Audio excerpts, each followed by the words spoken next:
Hello అండి, మా dinner అయితే ప్రిపేర్ చేస్తున్నా నేను. ఇదిగోండి చికెన్ అయితే ఉడకబెట్టాను, పసుపు వేసి కడిగి పెట్టేశాను. ఇదిగోండి మసాలా అయితే రెడీ చేశాను. అల్లం వెల్లుల్లి లవంగా చెక్క టమాటా ఒక జీడిపప్పు వేసి మిక్సీ పెట్టాను.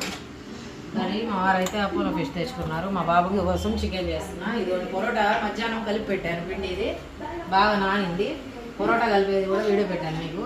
పొరోటా అయితే నేను ఇలా చేస్తాను, మీరు ఎలా చేస్తారో కామెంట్ చేయండి. సేమ్ హోటల్లో లాగే ఉంటుంది. ఈ పిండిలో అయితే అన్నీ కోడిగుడ్డు, పంచదార, సాల్ట్, కొద్దిగా ఆయిల్ వేసి కలిపేశాను. కలిపి ఎంత నానితే అంత బాగా వస్తుంది పొరోటా. ఇది మధ్యాహ్నం కలిపి పెట్టాను, మధ్యాహ్నం వేసాను. మళ్ళీ ఇప్పుడు సాయంత్రం కోసం అని వేస్తున్నా. ఇంతే. అంటే బయట 50 రూపాయలు పెట్టినా 2 పొరోటాలు వస్తాయి. 5 రూపాయలు.